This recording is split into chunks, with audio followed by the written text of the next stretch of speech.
My name's Laura and I care for my 14-year-old son Christian. Christian's been diagnosed with autism. We found with Christian that he wasn't speaking at the age of 2 and we were very concerned. He doesn't speak much now at all. My average day as a carer is just go from the morning. When Christian gets up at 5 a.m, I'm up with him just to supervise and make sure everything's okay and that he's safe. There's no 2 days for me that are the same. There's no minute that it's the same. It could change from being happy to an absolute volcano eruption. But we try to keep him as happy and content as he can be and explain to him how his day will look.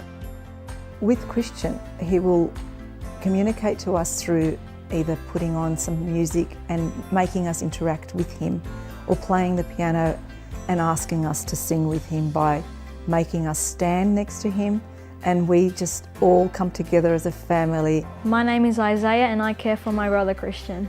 Having a connection with my brother is very special.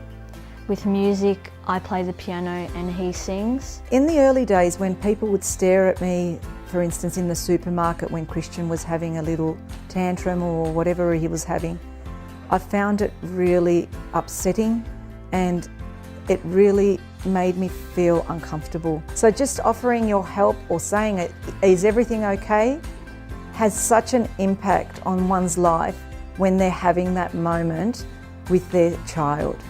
I wrote a song called My Brother that was for Christian, and I wrote it because I wanted to express out all my feelings and show everyone that how I feel about having a brother with autism. You're so affectionate and no one can change that. You are loving and kind to everyone around you.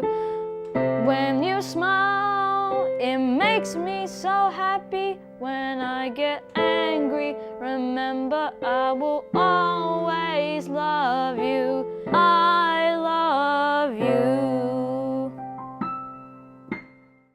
Moonee Valley City Council engaged Kids Own Publishing to make this book with children of the Avondale Heights Preschool.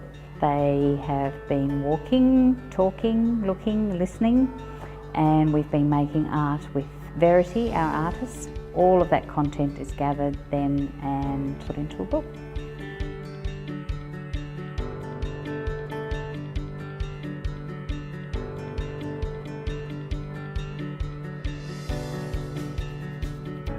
The reactions from the children for this project have been really warm and responsive. They have been so excited about being involved in the project. And the most exciting thing about the book that is made by the children for the children of Moonee Valley is that we are going to be able to deliver this book to each one of our education and care services in Moonee Valley.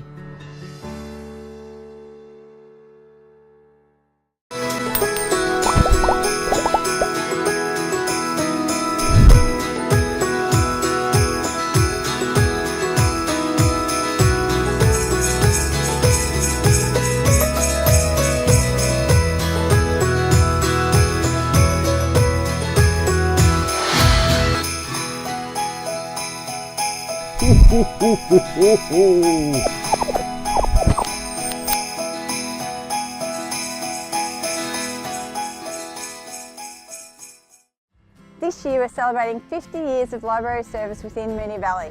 And whilst we have 5 wonderful public libraries, we're always looking to make books more accessible to the community. We're building little libraries across the city, sponsored by Moonee Valley Libraries, which provide easy access to books for readers of all ages and backgrounds. We want to encourage a love of reading and lifelong learning within our community. Not only do these little libraries support literacy for people of all ages, but they also foster a sense of community and they encourage an idea about recycling. The Aberfeldy Men's Shed have taken on this project of building these wonderful little book houses, and they've done an amazing job utilising recycled materials wherever they can. The Moonee Valley Libraries are really happy to support a project like this, which has community, sustainability and literacy at its heart.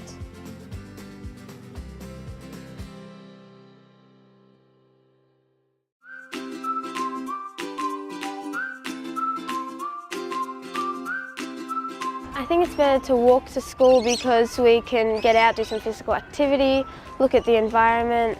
So what I like about walking to school is that you get energised and you can talk to all your friends. I feel awake from the fresh air and I'm not as tired and I'm ready to go to school. What makes walking to school really fun is that you can do it with mates and interact with other people, and you can find out things about other people that you don't know already. After walking, I feel healthy and fresh and ready for the day. I think that walking to school is fun because, especially now with all the active paths, I think that because the whole school's involved, you can walk with your friends and teachers sometimes.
Welcome everybody to the ordinary meeting of Council for the 11th of December 2018, which is now open.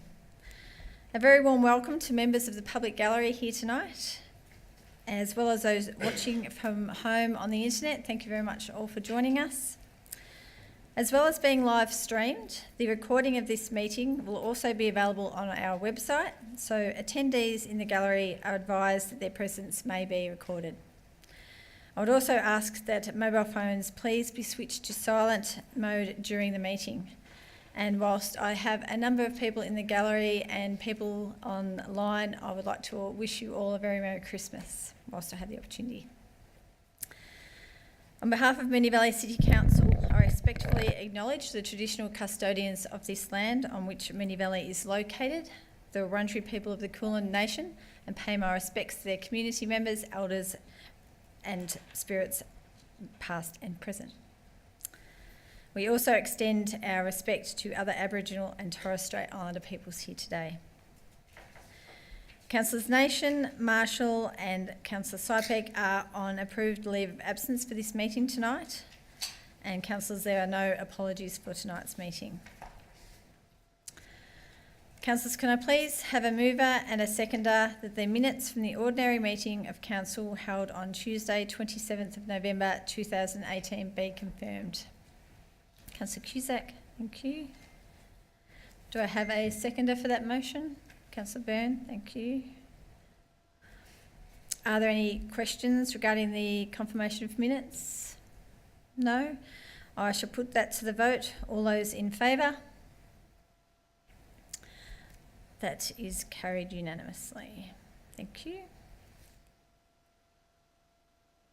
Does any councillor have a conflict of interest in any item on the agenda this evening? Councillor Byrne?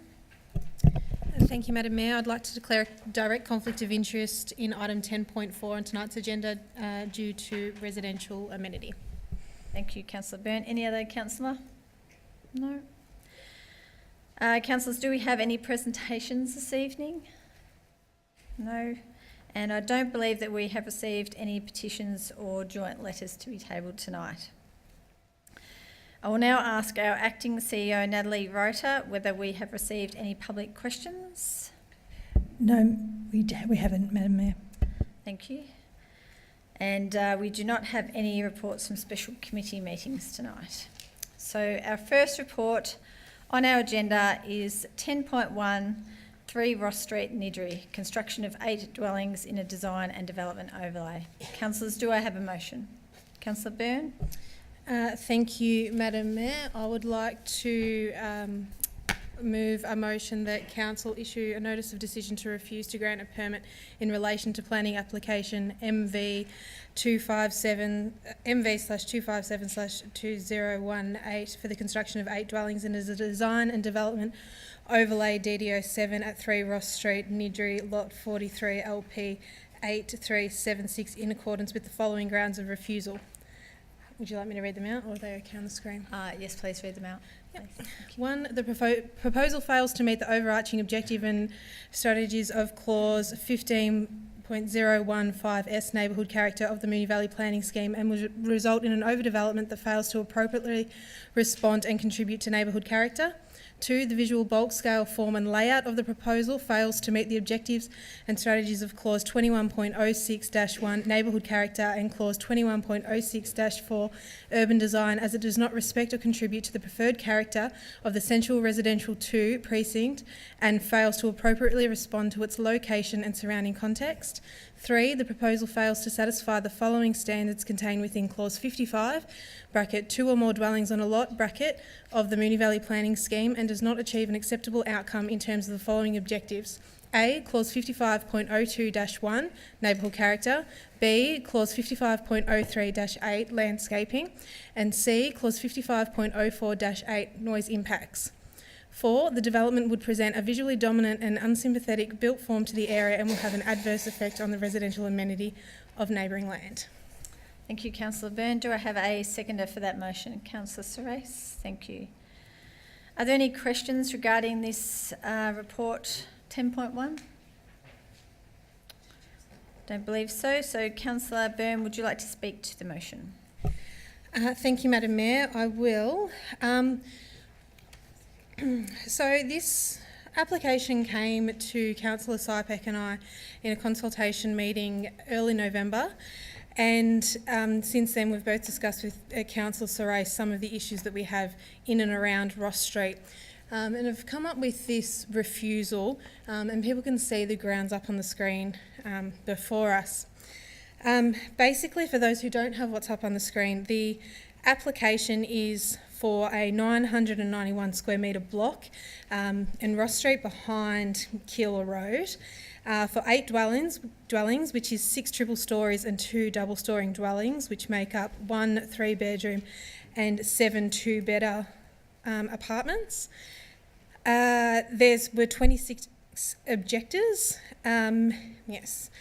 So the reason why we've come up with these is that Niddrie is a changing neighbourhood. We all understand that, but there is a very big difference between what is acceptable development on some of these larger blocks and what is just a complete overdevelopment. I don't believe that the planning application is within the neighbourhood character of the area, and I think the best way that it was described to me in the consultation meeting was that for the 3-storey, the apartments with the townhouses with 3 stories, the top level looked like a barn. And with that barn in a neighbourhood character for Niddrie is not what we're aiming to achieve.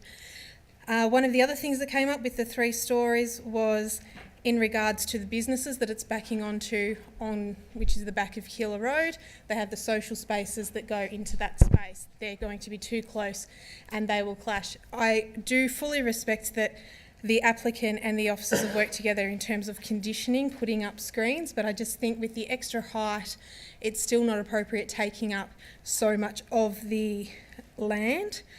The other thing that was somewhat concerning in the application was the landscaping. There was a lot of conversation at the time in regards to car parking and lack thereof. As council sitting around this table, we know that Ross Street, Treadwell, Keeler Road, we have parking issues there. We all know this, we're trying to fix that, and then we're going to go and potentially approve 8 dwellings, including 6 triple storey, where we know there's already an issue. There was the conversation that's already been had that the people who purchase these dwellings won't be eligible for a parking permit. And yes, technically it does have the right amount of car spots, but there was talk about taking away some of that guarded area, putting in an extra car park, but then we lose the already lack thereof landscaping. We have splits in the dwelling where there's trees put in. Now, the breaks in between the dwellings are so small, if a tree actually was to grow there, I'd be extremely surprised. So I think that all up, based on the neighbourhood character, just the extreme visual bulk and scale of the development, and the noise impacts and the landscaping, I think a refusal is the way to go. It will be interesting to see what comes of this, but in an area that is obviously going to undergo change, I think this is too much for what Ross Street can handle at the moment. Thank you. Thank you, Councillor Byrne. Councillor Soros, would you like to speak to the motion? Thank you, Madam Mayor. I concur with my fellow colleague and ward councillor, Councillor Byrne. When do we actually stop overdevelopment happening within our municipality? It is out of control. When you read the report and you look at statements within this report where the residents' concerns were the neighbourhood character, let's just take, for instance, that there is a single weatherboard dwelling on this site and there is a proposal for a triple storey and double storey development that is totally out of character with the area. There will be huge impacts on the community, huge impacts on traffic. As Councillor Byrne said, with parking permits there won't be sufficient space. We know that driveways get changed, we know that the roads aren't terribly wide there, and there is quite a fair amount of unit development, dual occupancies and triple units being put on sites that is actually overtaking and changing the area. This, however, is a massive development that's being proposed. Item 7 on page 8 says, before the buildings approved by the permit are occupied, all boundary walls must be cleaned and finished to the satisfaction of the responsible authority, if the owner of the adjoining land allows access for the purpose. And if that owner doesn't, well then where does that leave those walls? Further on in the report, it talks about the built form within the vicinity is predominantly 1 to 2 storeys in height, with examples of multi-dwelling and multi-storey developments nearby.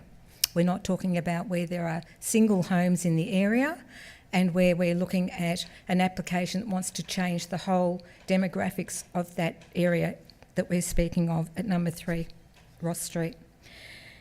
I also notice in the report where it talks about overshadowing of Unit 1, number 1, Ross Street, where there will be significant overshadowing, and that unit will not get afternoon sunlight. And we talk about, you walk in the city, there is no sunlight in the streets of our Melbourne city, and this is now happening and being proposed in our local suburbs.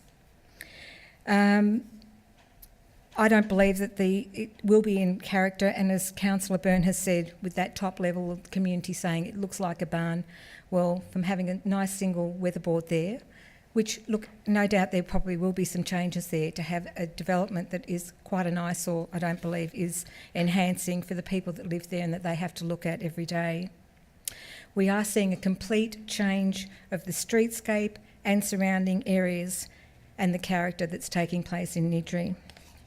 I've mentioned about the blocking of the neighbours' solar access to Time open is nearly space? up, Councillor Soares. Okay, thank you. Well, I'll leave it at that. But just if I could just get a few more seconds, I think that somehow down the line we perhaps need to write to the Minister for Planning and saying enough is enough. When are we going to try and get some support from VCAT in refusing these overdevelopments within our municipality? Thank you. Thank you, Councillor Soares. Would any other councillor like to speak to this item? No. Well, I shall put that to the vote. All those in favour? That's unanimous. Thank you.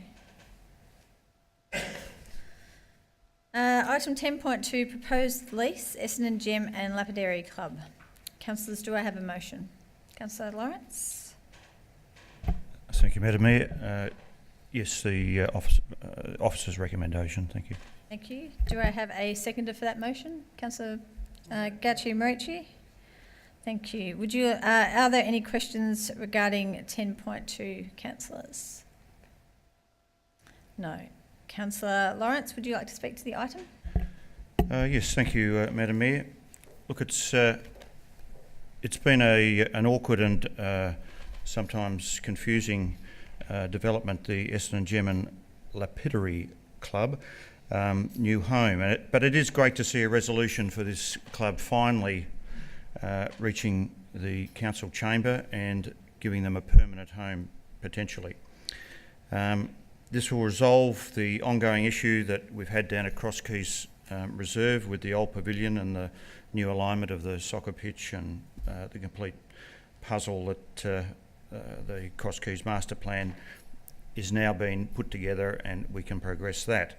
But this isn't what this is all about. It's about the Gem Club and how they're going to have a permanent home that will be alongside the Strathmore Men's Shed in Strathmore, and it's going to be a great addition to that area, which currently is just sort of a little bit of the bush in the middle of Moonee Valley, shall we say, and it's just a great addition to that area, and I'm sure that the Rotary Club is the several Rotary Clubs that are involved in that project are only pleased that this has occurred, as well as the men's shed. The dual use of the kitchen and the social outdoor area for the men's shed is also excellent fit for both clubs, and with the existing, as I said, the existing Strathmore men's shed being in favour of the Gem Club moving next door, it's a great thing for and a permanency for them as well. Thank you. Thank you, Councillor Lawrence. Councillor Gacci-Marici, would you like to speak? Only very briefly, just to confirm that the reason for the 5-year lease without an option to extend at this stage was just because we're currently reviewing the leasing policy. So it gives us the opportunity to bring them in line following that process, and just that the fee is at peppercorn rate in line with Crown Land. So. Thank you. Would any other councillor like to speak to this item? No? I shall put that to the vote. All those in favour? That's unanimous. Thank you. Item 10.3 is the Moonee Ponds chain of ponds. Councillors, do I have a motion? Councillor Cusack. Mayor, I'd like to move the officer's recommendation as a motion. Thank you. Do I have a seconder for that motion? Councillor Lawrence. Thank you. Are there any questions regarding 10.3 agenda item? Thank you. No. So, Councillor Cusack, would you like to speak to the motion? Briefly, Mayor, this plan that we're looking at adopting tonight is a major piece of work that has been basically in people's minds, I think, since the Tullamarine Freeway was built, whatever happened to Moonee Ponds Creek. And it affects a number of municipalities, starting with Melbourne, Moreland, us, Hume, and others up in the further reaches, but they're the main ones. The restoration of Moonee Ponds Creek is not going to be a simple job. It's taken us over 50 years to completely destroy it, and it's going to take a long time to resurrect it. But the key things about this plan are that it does several things. One, it's been highly supported finally by all of the players. And when I say all of the players, I mentioned just the councils before, but the players also include Melbourne Water, our Parks and Gardens World through the state government. It also involves a number of other statutory authorities that have a finger in all of those pies. And with anything to do with water. The other important part of this plan is that it's not just about that linear progression of the water as it runs down through our municipality and is shared by other ones.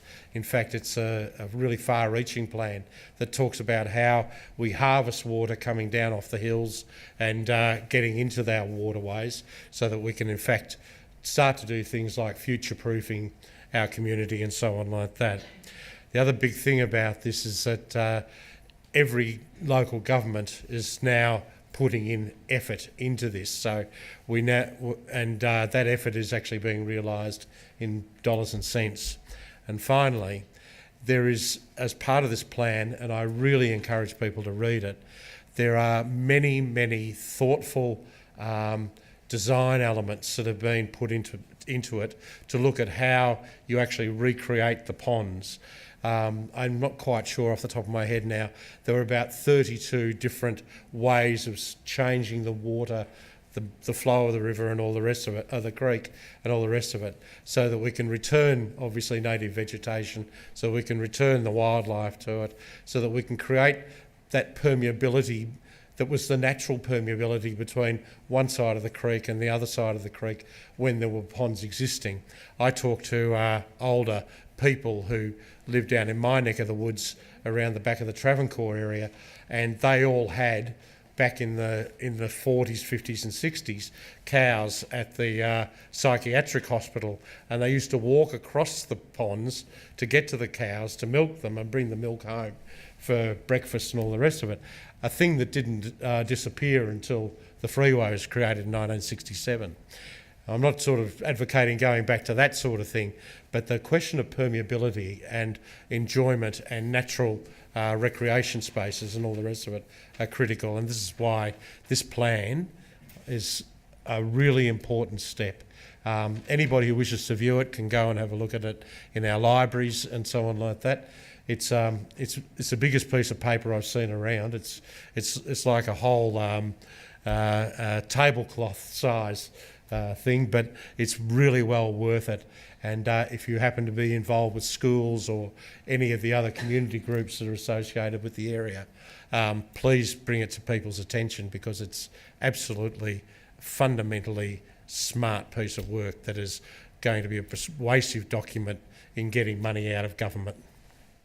Thank you, Councillor Cusack. Councillor Lawrence, would you like to speak to the motion? Thank you, Madam Mayor. Look, I can only concur with everything that Councillor Cusack has said. It is a long-term plan, but it's a great long-term plan for the Moonee Ponds Creek. I was thinking just for a minute who has benefited from this creek over the years, and the name Steve Irwin came to mind because he lived in Vanberg Road and used to spend a lot of his time chasing frogs and snakes and every other thing in the Moonee Ponds Creek before it became a drain, and it has been turned into that, unfortunately, over a considerable amount of time. But that's unfortunately it resembles a large drain, and rather than a green and environmentally rich landscape, it's that it could be and should be, it's been used otherwise.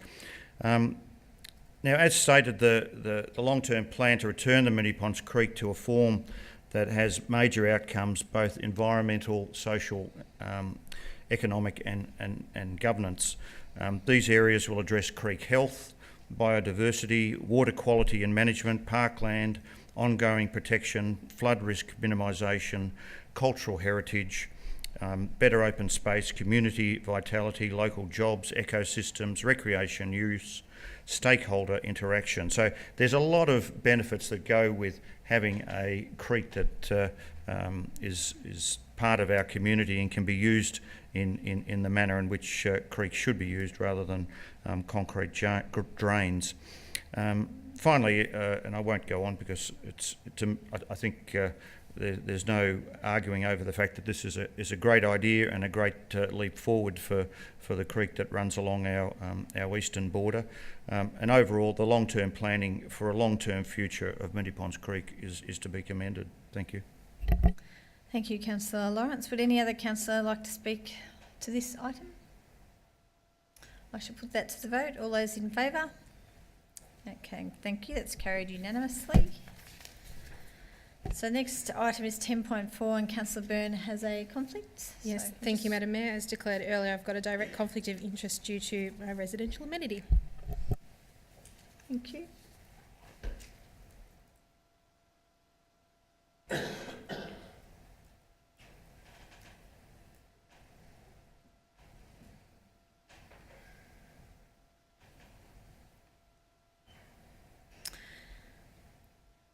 Okay, 10.4 Steel Creek Drive Reserve Car Park. Councillors, do I have a motion?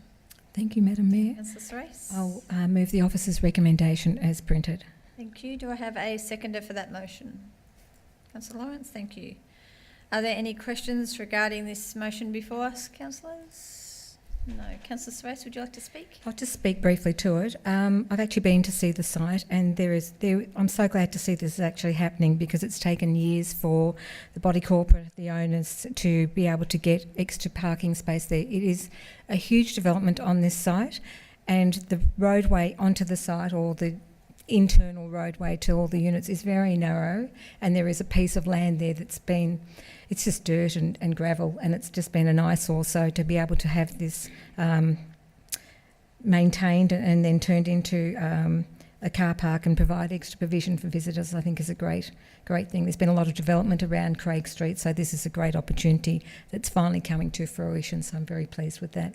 Thank you. And thank you to the officers that have been involved in the negotiations. Thank you, Councillor Surace. Councillor Lawrence, would you like to speak? Very briefly, Madam Mayor. Look, it's a good result. The agreement between the Owners Corporation and Council is finally going through. It's, as Councillor Surace mentioned, it's been a bit of a battle long term, but finally we're getting a resolution, and that's to be commended. Well done. Thank you, Councillor Lawrence. Would any other councillor like to speak to the item? I shall put that to the vote. All those in favour? That's carried unanimously. Thank you. I might just get Councillor Byrne back. Thank you.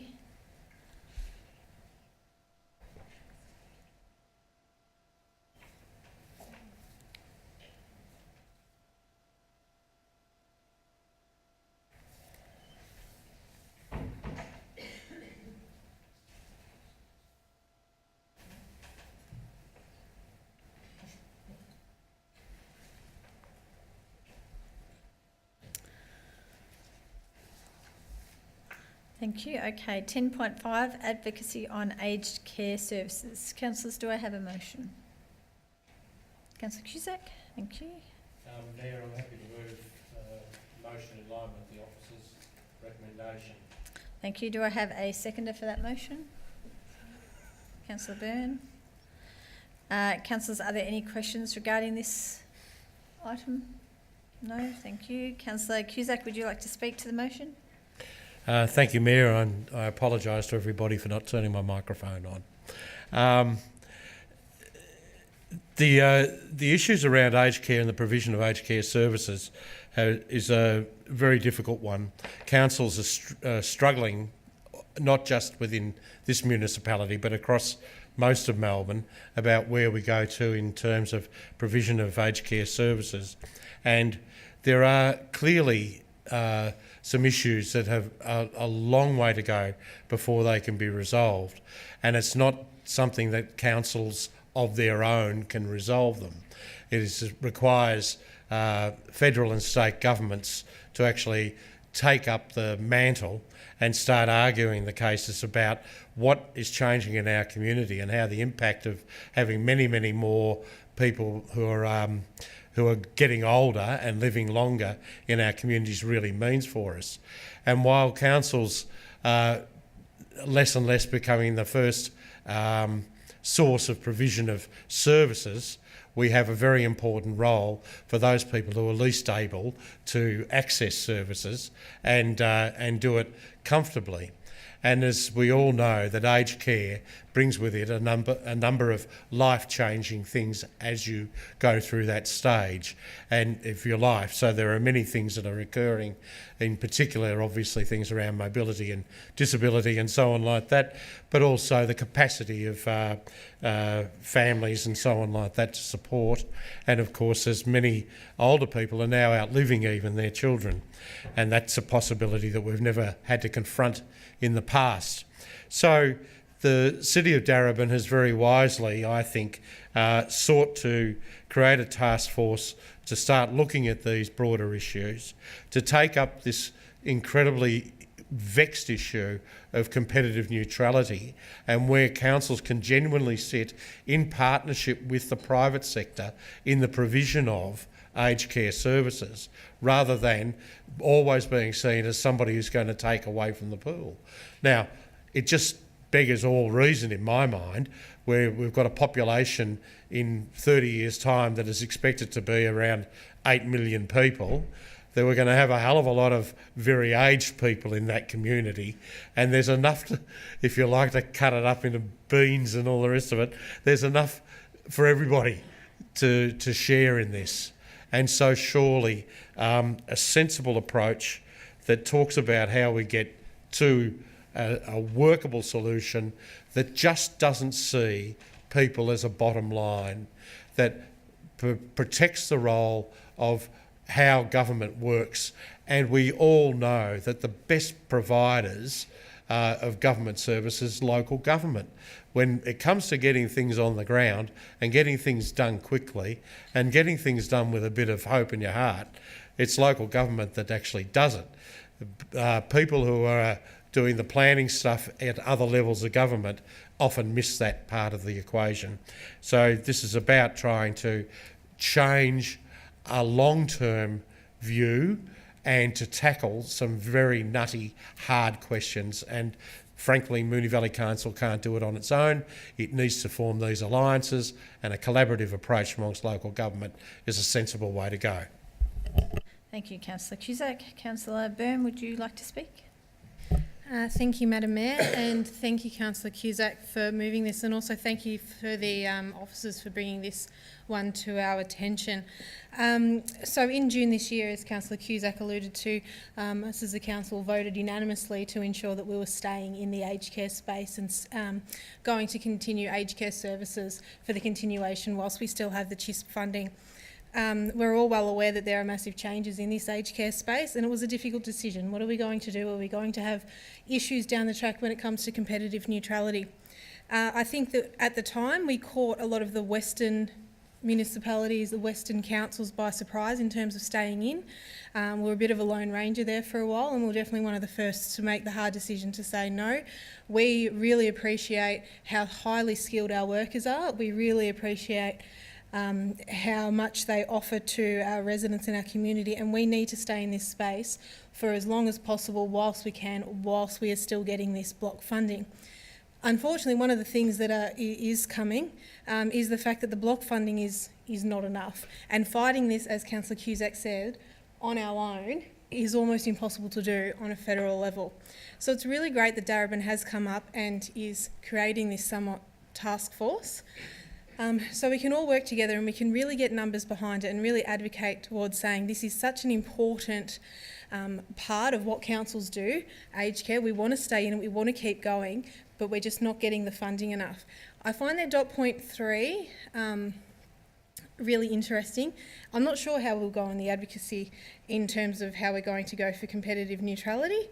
It will be very interesting, and it's a massive decision, but there's a lot of things that will happen between now and 2020, and there's a very realistic chance that there will be a change in federal government, and for us to be getting out of the space or not getting into these task force would be a big mistake, which is I think why we stayed in the aged care, because it is just such an unknown space at the moment. So thank you for the officers and directors and CEO for bringing this to our attention. Really glad we're jumping on board in terms of ensuring that the advocacy from Moonee Valley is there. And I look forward to having more reports, probably middle of next year, in terms of how we're going in the aged care space, because we are leaders and I want to stay there. Thank you. Thank you, Councillor Byrne. Would any other councillor like to speak to this item? No, I shall put that to the vote. All those in favour? That's carried unanimously. Thank you. The next report is 10.6, Response to Notice of Motion number 2018-18, Occasional Care in Moonee Valley. Councillors, do I have a motion? Councillor Gauci-Marici. Madam Mayor, I'd like to move an alternate motion. I'd like to move that Council 1 approves new business model 3 with an amendment to operating hours detailed below for the future operation of Shooter Street Occasional Care, with implementation to occur in term 2 of 2019 to enable appropriate transition time. This model includes operating hours of 8:30 to 2:30 Monday and Friday, and 8:30 to 4:30 p.m. Tuesday to Thursday. Revised staff to children ratios in line with Education and Care Services National Regulations 2011. Revised staffing model with affected staff given the opportunity to be redeployed at one of Council's 5 long daycare centres. 2, notes that as part of the implementation of the new business model above, advanced bookings will be accepted to the end of a current term. 3, notes that officers are currently undertaking work to source a provider for an online booking system for the service. 4, notes that officers will continue to investigate further opportunities to increase occasional care usage and availability within Moonee Valley, including potential additional locations for occasional care. 5, notes that officers will continue to promote the Shooter Street Occasional Care Service in an effort to increase utilisation. 6, refers the fees charged to the annual budget review process. And 7, receives a further update in 12 months on the utilisation of the new business model. Thank you, Councillor Gauci-Marici. Do I have a seconder for that motion? Councillor Soares, thank you. Councillors, do you have any questions regarding this item? No? Councillor Byrne? Can I just ask a point of clarification with this proposed motion? The decrease in hours offered for families compared to what's currently being offered? Overall decrease? I shall refer that question to, who's the best councillor, to Ms Weiss. Through the Chair, the decreased hours will be, the decreased hours are predominantly on Monday and Friday, and if I could refer to the Manager of Family and Children's who's on the floor, just to confirm the length of time that the facility is currently available. We can't refer to anyone on the floor, sorry. Can't refer to anyone on the floor, okay. Sorry. That question answered?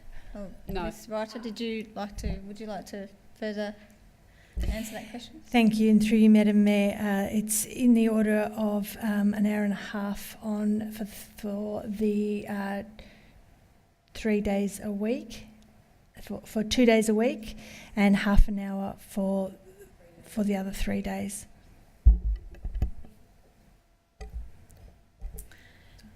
Thank you. Okay, Councillor Gauci-Marici, would you like to speak to the item? I absolutely will.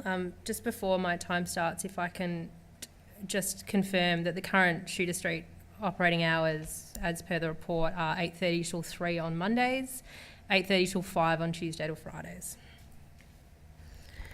So this notice of motion came about when we had our last round of feedback surveys of the users of the service. We as councillors started getting some calls, and we were aware that a review was being undertaken, and that's where this notice of motion came from. Obviously the review has been occurring for a number of years now, and this is about us finding a position to be able to move forward from. So there's a number of things about occasional care that I think are really important to state from the outset. This is a service which is valued by our community, and we have no intention of stepping away from that. But there are a number of improvements that can be made which will make the service more user-friendly for parents and reduce the cost at which the service comes to council. In terms of the background, the service has declined in utilisation over the last 5 years, down to the 2018 year-to-date utilisation, which is currently sitting at 41%. The cost to council to deliver the service are about $300,000 per year. The service has been in a cycle of review since 2016, so it is important that we decide on and implement initiatives that allow the service to continue to run. Families have also been consulted multiple times during this process, and their feedback has been considered in this recommendation. It is also very important to note that there are very few occasional care facilities in Moonee Valley or surrounding areas, and many are limited to members of those gyms, only to be used whilst parents are working out. So Shooter Street is a critical occasional care service for us to maintain. This proposed motion attempts to balance and address all these factors, so I would like to touch on as many of the changes as possible. So the first change initiative is around the hours of operation. The proposed hours are 8:30 to 2:30 Monday to Friday and 8:30 to 4:30 Tuesday to Thursday. The sign-in data clearly shows a preference for children to be dropped off before 9 a.m. The sign-out data shows there are still many families using the service after the proposed 2 p.m. finish that had been suggested. The data also shows that very few families use the service late afternoons on Mondays and Fridays, and that is the reason for a very, very minor reduction in the service and the hours the service will be open on those days. Therefore, the proposed hours balances the demand from families and providing a strong offering to our community. In terms of the hours initiatives, I also just want to note that we have heard the community feedback regarding the need for more than 5-hour days or 15-hour weeks. These are limits which are set by government as part of the licensing, but we will continue to explore ways to advocate for changes to this. The second change initiative is around bookings. There are a number of improvements proposed to bookings. The first of those is online. The ability to book the service online will greatly improve the experience of parents who may be wanting to use the service but unable to call during the day. It will also mean parents can see what times are available and when. The second part of bookings is blocks. In line with the revised hours, there will be established blocks of 3 or 5 hours for parents to book the service. Feedback provided in the surveys and the analysis of data reflected that bookings of 1 hour here and there significantly impact on utilisation, staffing and the ability of others to access the service, and that most bookings historically were in blocks of these 3 or 5 hours. And future bookings. Parents will be able to book for more than a week in advance. This will help families with their planning and will hopefully help with utilisation as well. The third change is to staffing. Given the number of children using the service and the utilisation rates, we are proposing to align the staffing ratios with the regulations and ensure that the management model reflects the size of the service. It's really important for me to reiterate here our commitment as a council that any staff members whose hours or role is affected by these changes will have this addressed through one of our other long day care centres. And one of the benefits we are able to have as an employer at council is our ability to make this available to staff where others may not. I have used the service for my own children. The staff are wonderful and we are truly lucky to have a fantastic team. I'm mindful that the service has been under a cycle of review for a very long time now, so I hope this decision can help us all move forward together and provide stability and certainty to staff. The fourth initiative is about a future focus. What is clear from the data provided, the Moonee Valley 2040 strategy and our own conversations with the community is that we need to think strategically and long-term about children's services in our municipality. That includes things which have been dealt with through other notices of motion, such as providing kinder and long day care options in Moonee Ponds, but also in thinking about how we can open up gaps in our other long day care facilities for half or full casual days. Did you need an extension of time, Councillor? Yes, please. Just a little. Thank you. These initiatives won't happen overnight, but we need to start thinking about them proactively if they are ever to be possible.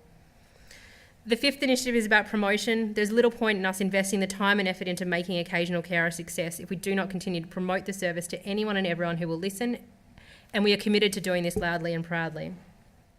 I can't put my hand on my heart and tell you that these changes make occasional care profitable, because they are unlikely to, but they will go towards reducing the cost to council and the amount it is subsidised, whilst ensuring we are still able to continue running occasional care.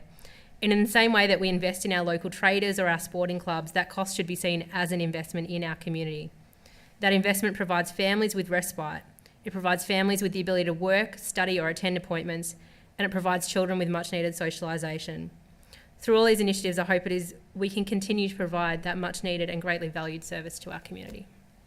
Thank you, Councillor Gatchimerici. Councillor Sorais, would you like to speak to the motion? I would love to, but there's nothing more to say. Councillor Gatchimerici, I commend you. That was excellent debate and very informative, and I hope that your motion gets put forward. Thank you. Would any other councillor like to speak to this motion? Councillor Cusack. Thank you, Mayor. Thank you for your motion, Councillor Gauchi-Marucci. It is a really vexed one. I've sat on council for many years, and Shooter Street has come under the microscope on a number of occasions. And the model that is there is and questions around the model and the type of model that it is for the service it provides is probably at the core of what's there. Is at the core of what's the issue. My strong suspicion is this, that we're in the process of change, and that the change that is being demanded and hoped for by the community will only realise itself if we're able to keep Shooter Street alive and pumping. If you reduce the hours significantly, we then have a self-fulfilling prophecy that nobody really wants to use occasional childcare. I think we should be aiming for, and that's part of the purpose of this motion, is to look to the future and think about where our service demand is, where the demand is going to come from, how it serves our community best and traders best, and maybe it's about the hours. It's always about the hours. But one of the questions is it something that is locked into the traditional 9 to 5? Are we going through this whole process of looking at the Moonee Ponds Activity Centre area, bringing in new families, new people, thousands of new faces into this municipality, or part of the municipality, doubling the population over the next 3 or 4 or 5 years, or whatever that is, and not being able to respond to questions like how do children get cared for in a casual basis and so on like that. We're even in the process of trying to get some cinemas and things like that in and so on like that. So maybe our occasional care model needs to take into account how it responds to the nighttime economy, for argument's sake, going down the track. And there's a whole swag of issues that are in there. And how do you cost it and fund it and all that sort of stuff? There's been questions raised about the eligibility of people to use the occasional care and the subsidy that kind of goes with it that offsets the costs. But if we can actually increase the usage, we can start to think of a different funding model and be prepared to hang out for a while until that is proven up and we can actually advertise it and work with it and work with all sorts of other people. Not just the simple group of users who are there now, but think to the future and think about what's going on. So I commend this motion on the basis that it is looking to do that and it is looking to pick up those issues, and it's putting the question of where the fees and charges and all the rest of it should rightly be put, and that's back in the budget box so that we can actually consider them as part of a total thing rather than just how it fits in one isolated silo. Your time is up, Councillor Cusi. Thank you very much. Any other councillor wish to speak to this motion? Councillor Byrne? Before I begin, if I can get a seconder, I was wondering if I could move an amendment to dot point 1 so number 1.1, to have the first dot point reading operating hours of 8:30am to 2:30pm Monday and 8:30am to 4:30 Tuesday to Friday. I'll have to request that you write that up, please, Councillor Byrne, so all councillors have the opportunity to read that. So just cross out "and Friday" and then put Tuesday to Friday. No, can you please write it up as a document? Yes, please. We'll just get Governance Officer to put that onto the screen. Just for debate, Jim.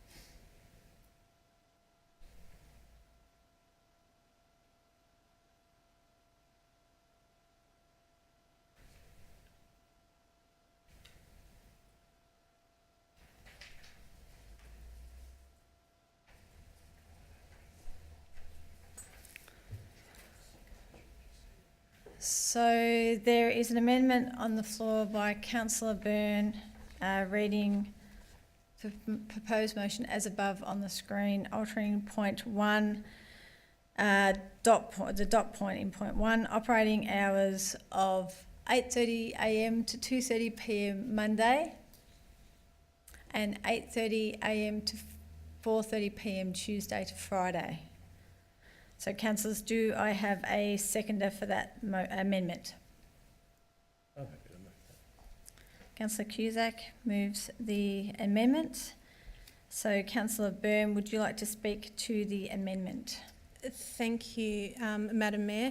Before I begin, I just want to say thank you so much to Councillor Gauci-Marici for putting forward such a good proposed motion. I think that it covers so much, as Councillor Saray said. The thing that's come up in debate that still just doesn't quite sit right with me is, I suppose, how many changes we're doing based after one review. And I'm mindful if we make so many different changes and there's an improvement in the service, we're not actually going to be able to reflect back on which change was the one that makes Shooter Street more sustainable or better for the budget. And for the sake of adding an extra hour and a half or whatever it ends up being on a Friday, whilst we're still reducing the hours ever so slightly, we're not doing it as much on a Friday. Councillor Cusack discussed a nighttime economy and the booming, how much Moonee Ponds is booming, and we're going and reducing the hours significantly on a Friday when there's so many people who use Puckle Street around that time. I completely understand what's in the report and that it's currently not being utilised as well. But once we have an online system, I feel like that Friday afternoon blocking as a mother and another one coming, like it should be really well utilised. And I just don't want this to be a story about us cutting hours ever so slightly when we don't need to. Most of the debates that happen in this chamber in regards to Moonee Ponds childcare kindergarten is that we don't have enough services and enough hours. And for the sake of just the point of this amendment is just to have it open just that little bit longer on a Friday, which isn't going to make that much of a difference in terms of the budget. And then, as one of the later dot points have, we're receiving a further report in 12 months' time. And if in 12 months' time, all of the other things that we've put in place in terms of the blocks, in terms of staffing changes, in terms of online utilisation, if that still doesn't pick it up on Friday afternoon, then happy to eat humble pie and we can change things up again. But I just think by implementing all of these things at once, we might be cutting ourselves short, we might be affecting the local businesses on Puckle Street, and I just, for the sake of a couple of hours, I'd probably just prefer to keep Friday as a long day. And another reason would be is for consistency for people who are using it quite consistently. It could really impact people in terms of not being able to use it on the Friday afternoon. So that's why I've put forward the amendment. I'll speak on the actual proposed motion after the amendment's voted on. Thank you, Councillor Byrne. Councillor Cusack, would you like to speak to the amendment? Sorry, once again. Yes, thank you, Mayor. Look, the amendment makes sense. The hours that we currently have on a Monday are approximating what is there now, and to go that little bit longer, in effect, means that we're not making a ground-shaking change, but we are giving the opportunity for other things to come into play over a period of time to reinforce and rebuild. And that is the important part of this process. This is not about the last blasted thing I want to see is a reduction in childcare and occasional childcare in this part of the municipality. So I'm happy to support your motion in that space. If we have to build the body of evidence, let's do that on the basis of, as I said earlier, not just within the group of people who are currently using the service, but as the service has an opportunity over the next 12 months through this motion to grow and develop and look at new ways of operating. And then you'll be able to sort of say, well, listen, there are different things in here.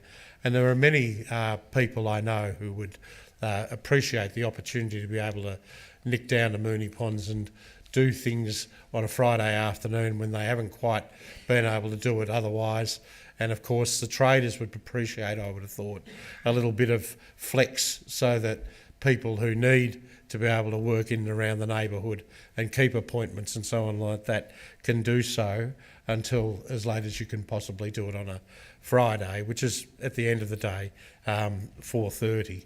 So we need, I think this is a good motion. I'd like to recommend everybody pick it up and then put it into the substantive motion that we have in front of us. Thank you, Councillor Cusack. Any other councillor wish to speak? Councillor Gauci on the amendment? Absolutely. I will briefly, just in terms of the rationale where the original motion came from with Friday being reduced, was because there was 17% of sign-outs after 3 o'clock on a Friday, so it was just a lower figure on that day. But when you look at the data on a Wednesday, that's not that dissimilar. So it's not an amendment I am not happy to die in a ditch over if it means that the rest of the initiatives get to be implemented. So, thank you, Councillor Gauci. Any other councillor wish to speak to this amendment? I'll put the amendment to the vote. All those for? That's Councillor Gauci, Councillor Cusack, Councillor Byrne. All those against? Councillor Serrais, Councillor Lawrence, Councillor Sharp. With the casting vote of myself as the Mayor, that amendment is lost. So we go back to the substantive motion, which is the original motion, with point 1.1 operating hours of 8:30 a.m. to 2:30 p.m. Monday and Friday, and 8:30 a.m. to 4:30 p.m. Tuesday to Thursday.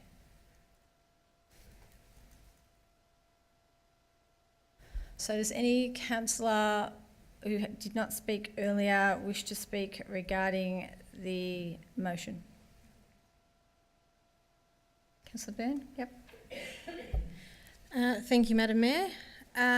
Look, I'm still going to support this motion because I suppose my concern would be that I can't get everything that I necessarily want, but I still believe that this motion still has really strong merits. I obviously, as Councillor Cusack and Councillor Gauci also thought as well that there was definitely some warrant to increasing the hours. Personally, I hate the fact that we're reducing available hours that are available to the community for occasional care.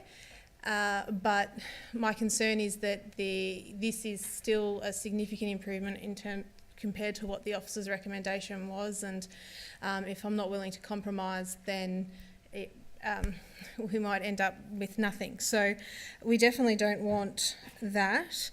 I'm a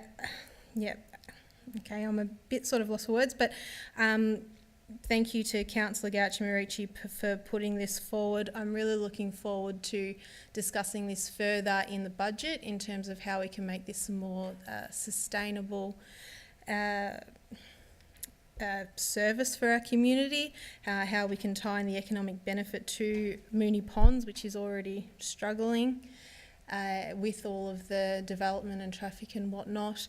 And I look forward to the report in 12 months' time where we can potentially, if deemed necessarily, bat for the nighttime economy of occasional care, because I don't know how many people will potentially use that for the wine bar. Not that I would encourage it, but you never know. But it sounds like a good idea, because I definitely don't know of many options that do that. So again, thank you to Councillor Gauci for putting this together, and thank you for the officers for bringing back a thorough investigation in terms of the original notice of motion that was put forward many months ago. Any other councillor wish to speak to this motion? I shall put that motion to the vote. All those in favour? That's carried unanimously. Thank you. The next item is 10.7, response to notice of motion 2017-17, tennis strategy. So councillors, do I have a motion? Councillor Lawrence. And the officer's recommendation. Thank you. Do I have a seconder for that motion? Councillor Byrne, thank you. I should also ask councillors, do we have any questions regarding this item? No, thank you. Councillor Lawrence, would you like to speak to the motion? Thank you, Madam Mayor. Look, the tennis strategy report is a good one. It provides the use of existing tennis courts that we already have in the municipality of Moonee Valley, in the attempt to increase the usage of those courts, but in particular use by non-members of those clubs. We have some very strong tennis clubs within our municipality, and I note that the Booker Court, or BAC system as it's referred to in the report, is already being used at East Keilor and working well from all reports. The beauty of this system is that it increases the incomes to the clubs as well, and reduces the dependency on members' fees. So that's got to be a good thing for those clubs that are looking to take it up.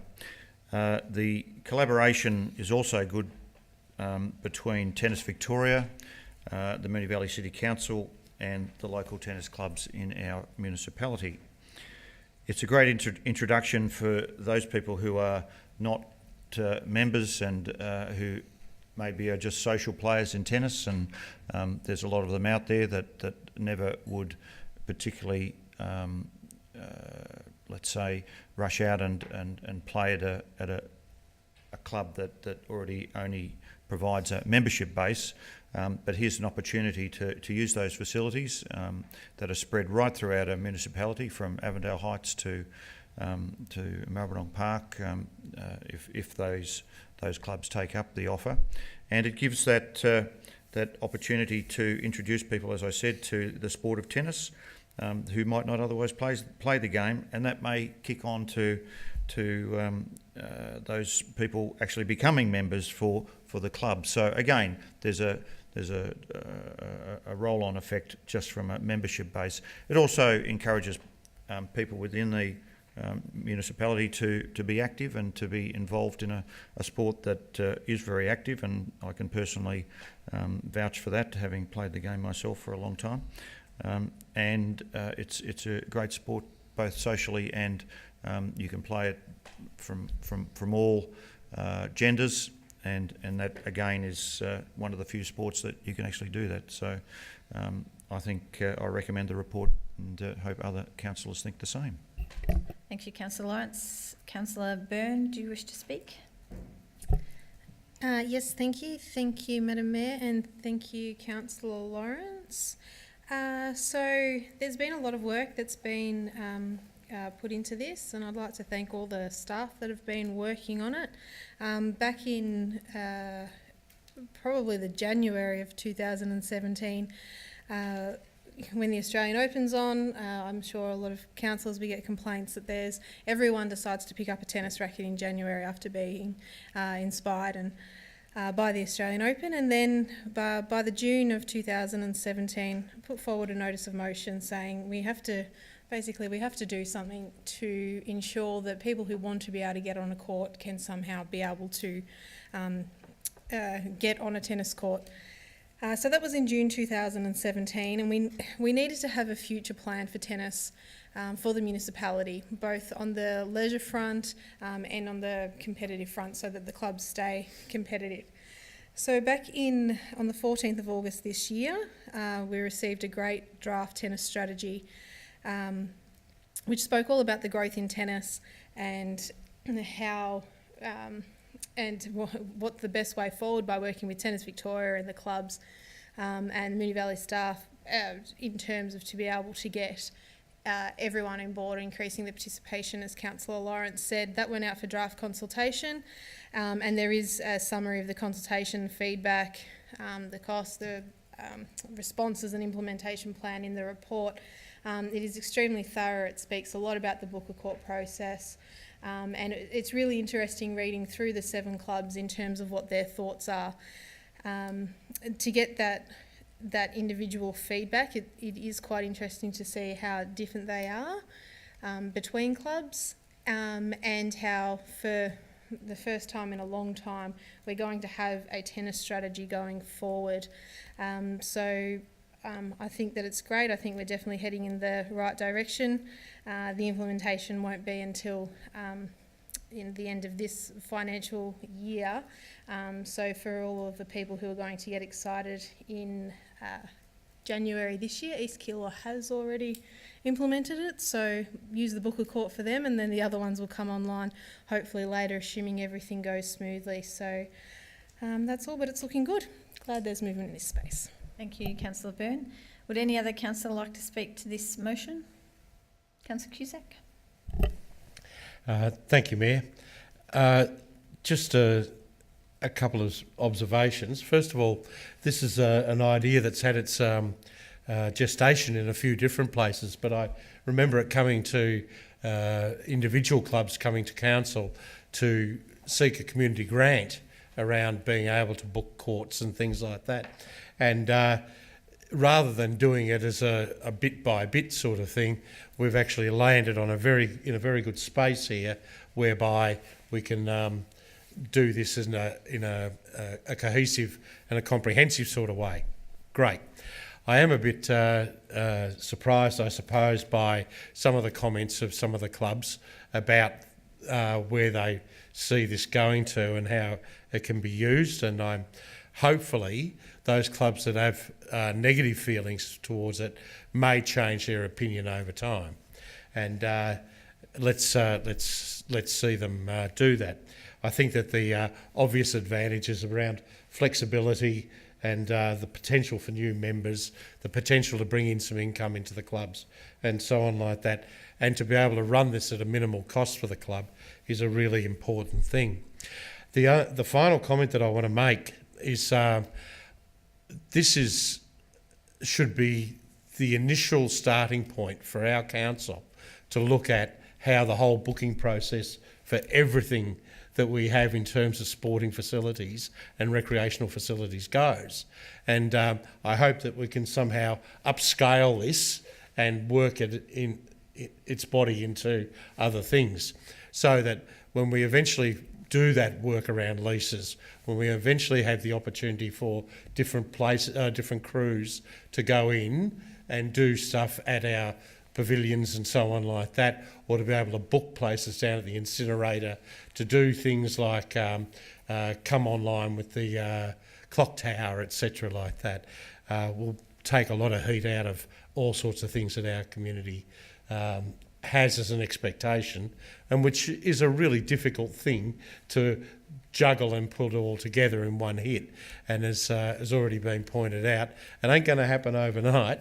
So it's something that we should be putting this stuff in parallel and giving parallel thinking to. And that's all I want to say, I suppose. Thank you, Councillor Cusack. Any other councillor wish to speak to this motion? I shall put that. All those in favour? That's carried unanimously. Thank you.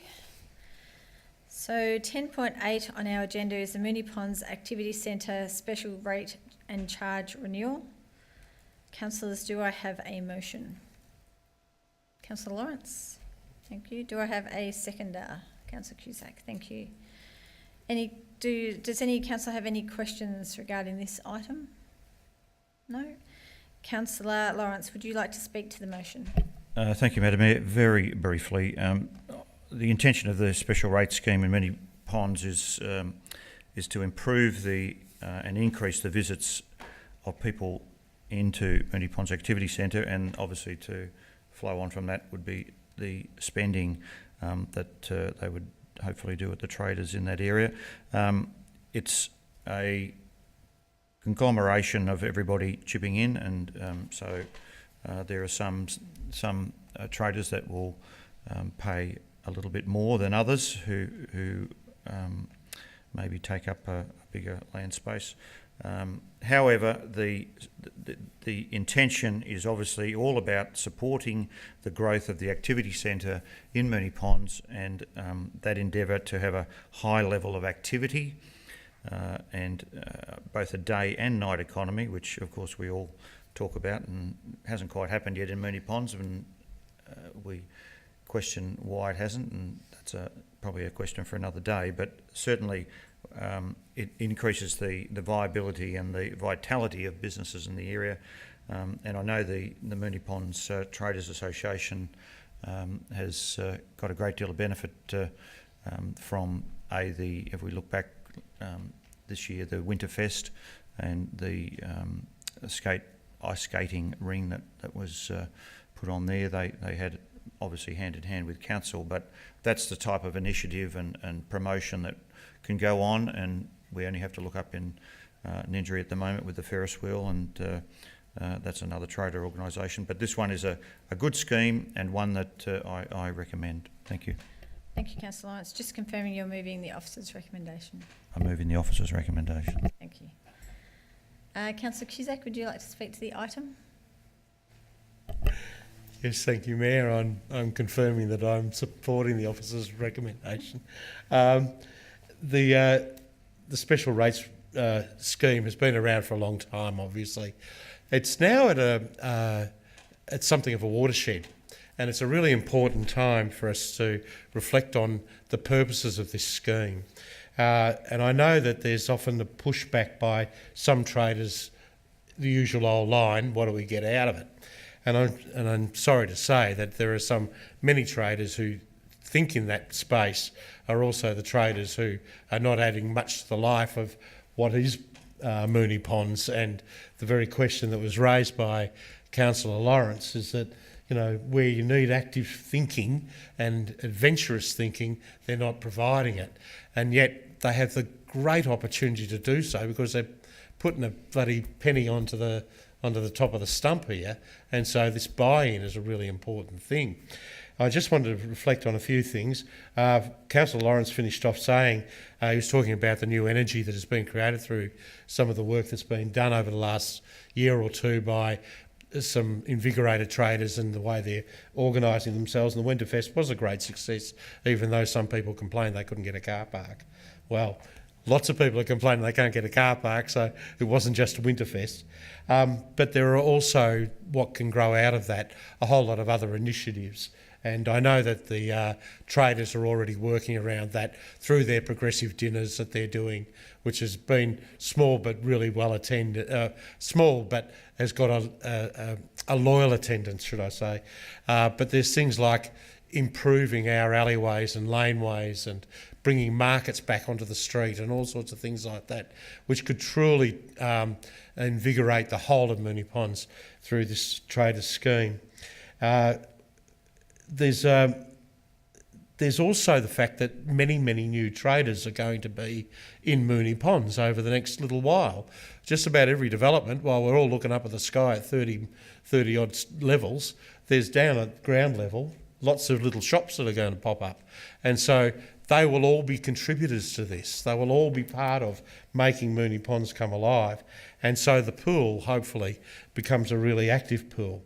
And I suppose the other big thing is that we're creating an opportunity now to look to not too far down the future, when all the tradies move out and these buildings are getting finished and all the rest of it, there is an opportunity there for the traders of Moonee Ponds to step in and say, okay, we've got rid of the dust, the rubbish and all the rest of the crack and all of those trucks and vans and all that sort of stuff that have been clogging up our roads. How do we now turn this into the beautiful space that it could be and attract people into it? And so there's a great opportunity for some thinking, some future thinking, but this money that council collects, we don't own, in a sense. We're the post office for the traders, so our work is to encourage and collaborate with them to get the best outcomes for their work. And I think we're going down that track pretty well these days. Thank you, Councillor Cusack. Any other councillor wish to speak to this item? No, I shall put that to the vote. All those in favour? That's carried unanimously. 10.9 is the update on notice of motion 2017-25 reinstatement of roads. Councillors, do I have a motion? I'm happy to move the officer's recommendation as printed. Thank you. Do I have a seconder for that motion? Councillor Gacci-Marici. Thank you. Councillors, do any of you have any questions regarding this 10.9 item? No? Councillor Swace, would you like to speak to the motion? Just briefly, look, the report provides an update on the status of the actions proposed from December 2017 meeting over the last 12 months. Basically, our council officers have been working in the infrastructure maintenance unit and have had several meetings with stakeholders within the organisation, such as assets and permits, engineering services and transport management.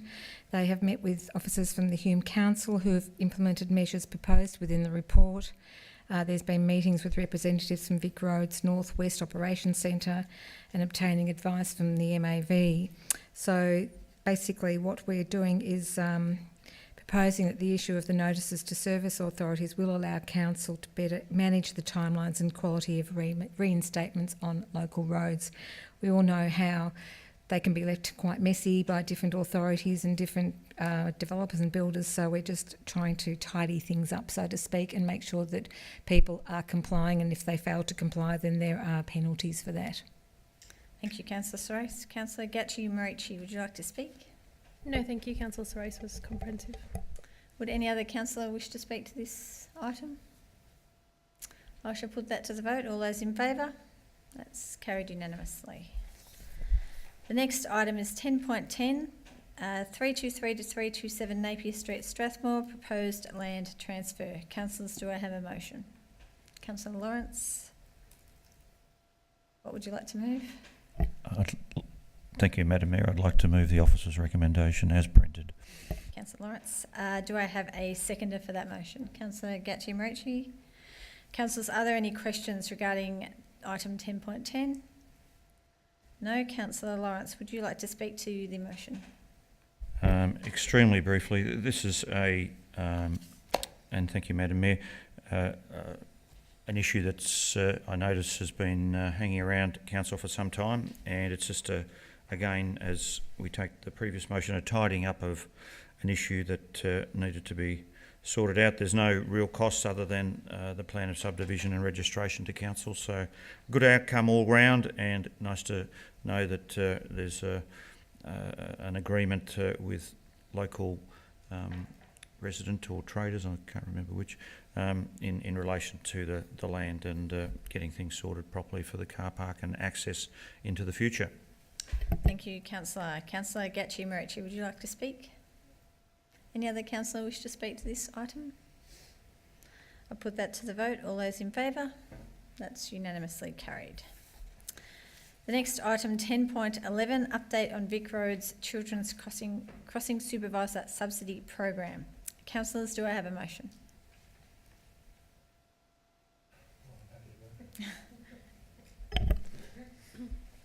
Sorry. Mayor, I'm happy to move the officer's recommendation as the motion. Thank you, Councillor Cusack. Any other, do I have a seconder for that motion? Councillor Lawrence, thank you. Any questions regarding 10.11? Councillor Byrne?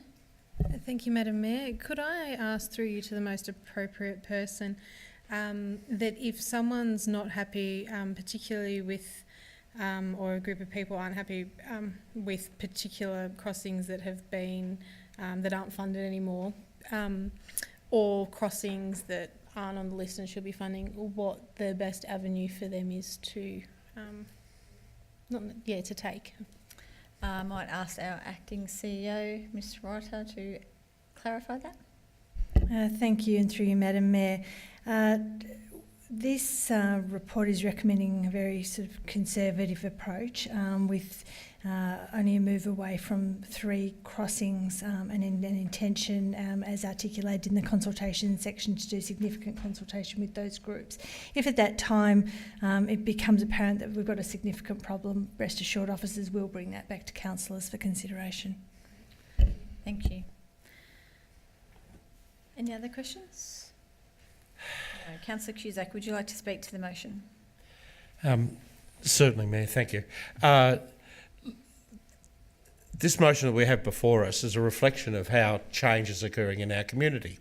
We have schools that are bursting at the seams, and we have many, many more, in particular primary school children, going to school across very busy roads and the likes of that. This is clearly an issue of how do we share our resources around. Now, in the past, and I've sat in this council for a long time now, it's been something of an educated, and I don't want this to sound terrible for the officers, but something of an educated guess that there are things that guide and help and support, but they haven't been put together in a cogent sort of way. So now what we have with Appendix A that's associated with this motion is actually a way of looking at how crossings are looked at, how we go about doing that. There's a discussion obviously in the document about the warrants and so on like that Vic Roads applies, and how they spend their money and so on like that to support our crossings. We see clearly in this that there are places where demand has shifted.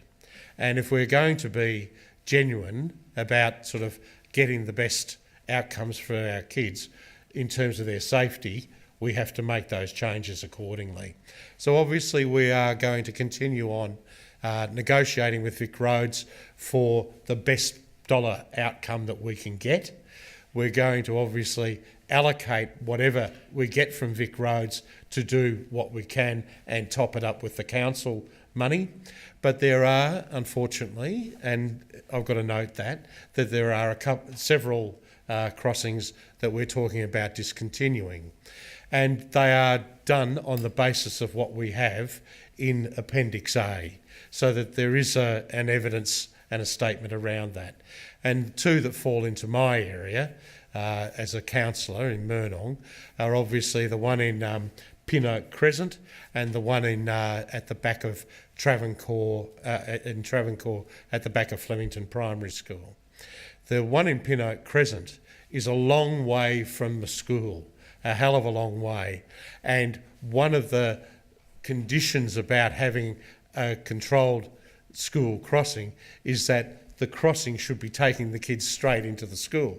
Well, as I said, it's a long way from it. There are opportunities under 2040, opportunities within councils thinking anyway to put the decals on the street, to direct little feet to go to safe places on how to cross roads and so on like that. And clearly we can put plenty of signage up to protect people. But that one is an interesting one. The Travancore one is interesting because, yes, a lot of kids go through the back of the school to get into the school. However, there is a pedestrian crossing there. It's a very, very narrow bit of road. There are already signs up banning cars from travelling in that area during school, during preschool and after school hours.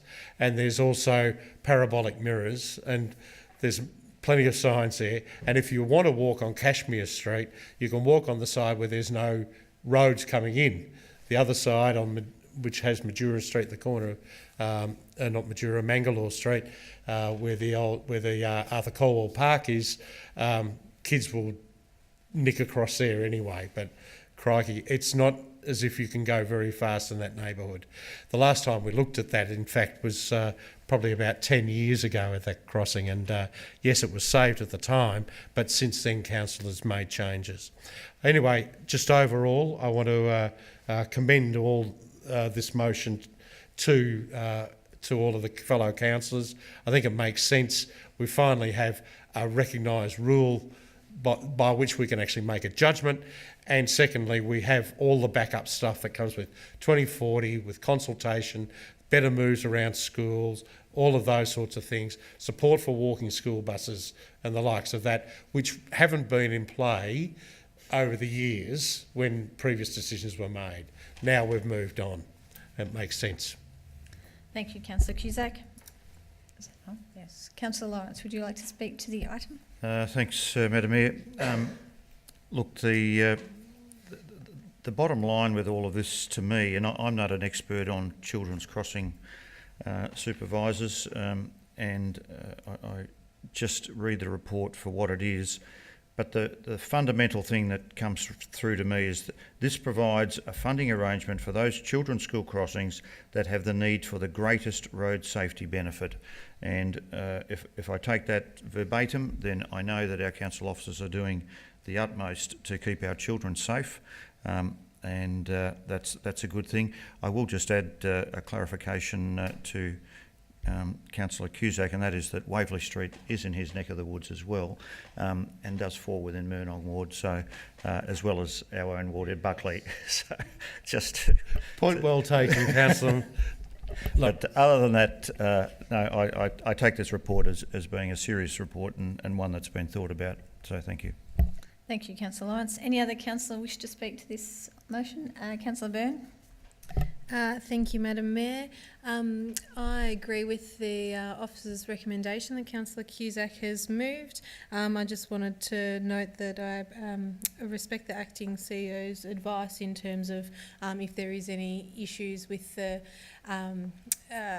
crossings that have been taken out or ones that haven't been put in or whatnot, that a report will come back to council if there's significant issues. So I respect that. I really like the fact that there are rules and guidelines that have been put forward, as Councillor Cusack spoke on. It's really great to have some sort of a system, and if something's fallen through the gaps, we'll get some another report that comes back to us. It is a changing time with school crossings, and I can't say that I'm use these crossings at school times, although I've used them at other times. So it'll be interesting to see if we do get any feedback, but it's a changing time, and it's good to see all the additional crossings that we'll be funding this time as well. So that's great to see. Thanks. Thank you, Councillor Byrne. Any other councillor? Councillor Gacci-Mochi. Madam Mayor, just a point of clarification for residents who would go to look at this list for the there's additional crossings that aren't in this list that are Point of clarification is a question. Is that correct? Do you have a question? How would they find that list? Sorry. How would they find the list for the existing crossings if they want to see what is already covered that's not in this list? Ms. Wright, can you provide clarification, please? Thank you, Madam Mayor. Yes, we'll ensure that the website's updated to show the full complement of crossings as well as the ones that are proposed. Perfect, thank you. Did you wish to speak? No? Any other councillor wish to speak? Councillor Strace? I suppose it's clarification or a question. In item D, 3D, it says, additionally, council will proceed with the installation of 7 new children's crossings, in brackets subject to community consultation, which will be eligible for full funding by council. Am I right to assume that those 7 places there are not being installed, but they're open for discussion? 3D, councillor, I'll refer that question to Ms. Wrighter. Yes, through you, Mayor, that's correct. We're just going to open that up over the next months, and then we'll be coming back to council with the costs. So if I may just complete that question, if that's the case and with the community consultation it comes back that all of those 7 are required and highly recommended by the community, when would installation possibly be taking place? Ms. Wrighter? Thank you. Through you, Madam Mayor. That would just depend on how long it takes us to negotiate with the various stakeholders about their specific locations of the crossings, and then come up with a construction plan. So that's likely to be coming back into the chamber within the next 6 months or so. Okay. Thank you. Did you wish to speak, Councillor? I would like to speak to it because I do notice that item 2 on that list is Bellarine Avenue, Keilor East, and I might say that the community there and the parents there have actually been at times acting as crossing supervisors because of the dangers there. So I'm sincerely hoping, out of this entire list, there's very, very little in the Rosehill ward, but Bellarine Avenue and Keilor East, well, it's outside St Peter's School, which has been around forever, and this I know has been on the books for a good 20 years. So I would hope that this actually does come to fruition for support of the community in that area, that some of the parents, even though they shouldn't have, very much so, acted as crossing supervisors themselves for the safety of the children. So let's hope that one gets up. Thank you, Councillor Strace. Any other councillor wish to speak? I think everyone's spoken. I shall put that to the vote. All those in favour? That's carried unanimously. Thank you. Councillors, we come to 10.12, which is councillor appointments to portfolios, committees and external bodies. Councillors, do I have a motion? Councillor Gatchi-Marici. Madam Mayor, I'd like to move that Council 1 endorses the proposed program for Portfolio Advisory Committees 2019 as outlined in the report. 2, reaffirms the appointment of councillors as spokesperson as outlined in the report. 3, appoints representatives to external bodies and other committees as follows until council resolves otherwise. Audit Committee, Councillors Byrne, Cusack and Gatchi-Marici. Essendon Airport, Essendon Fields Council Working Group, Councillors Sharp, Lawrence and Gatchi-Marici. Essendon Airport Community Aviation Consultation Group, CACG, Councillors Sharp and Lawrence. Farnham Street Neighbourhood Learning Centre Committee of Management, Councillors Cusack and Marshall. Wingate Avenue Community Centre Committee of Management, Councillors Cusack and Marshall. Municipal Association of Victoria, Councillors Sharp and Sypek. Australian Mayoral Aviation Council, Councillors Sharp and Lawrence. Lead West, Councillor Byrne. Metropolitan Local Government Waste Forum, Councillors Sypek and Relevant Council Officer. Metropolitan Transport Forum, Councillor Sarais and Relevant Council Officer. Royal Agricultural Society of Victoria Consultative Group, Councillor Cusack and Marshall. Shareholder Rep for Regional Kitchen Proprietary Limited, Councillor Sypek. Western Metropolitan Tourism Board, Councillor Lawrence and Manager Strategic Planning. That's it. Thank you, Councillor Gatchi-Marici. Do I have a seconder for that motion? Councillor Lawrence. Thank you. Councillors, are there any questions regarding 10.12? No. Councillor Gatchi-Marici, would you like to speak to the motion?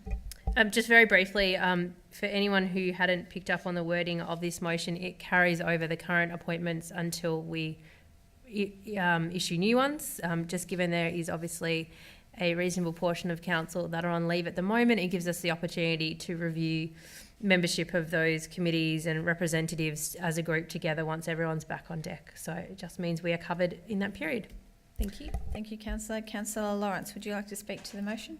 It's only administrative, so no, nothing. Any other councillor wish to speak to this item? I shall put that to the vote. All those in favour? That's carried unanimously. 10.13 is the establishment of a place naming and civic recognition special committee. Councillors, do I have a motion? Councillor Sarais?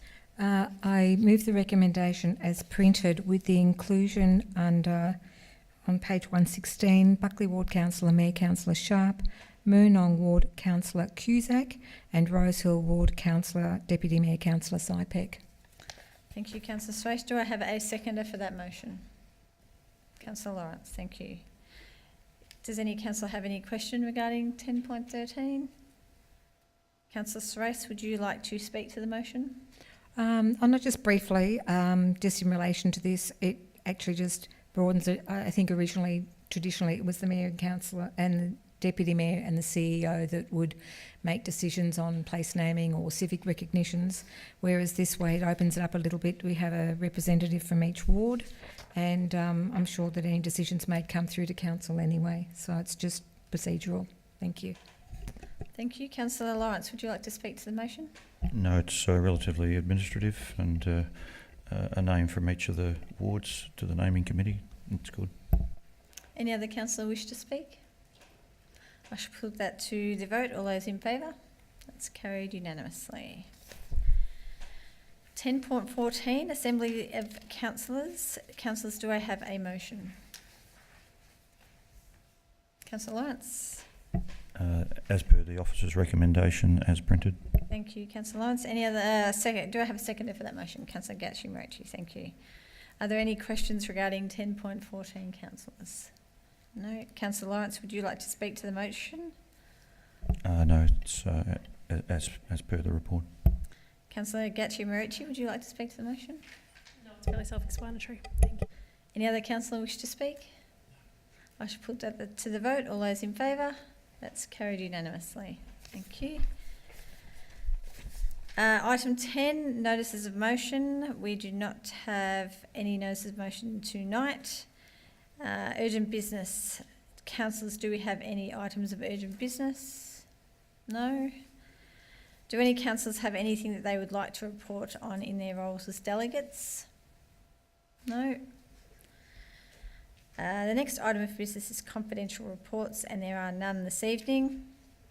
So that brings us to the close of our meeting, and for those watching on live stream, this is our very last meeting for the year. So on behalf of myself and fellow councillors, if you've joined us throughout the meeting, we certainly wish you a very safe and happy Christmas. And we look forward to seeing you on Tuesday, the 29th of January, for our very first meeting of 2019.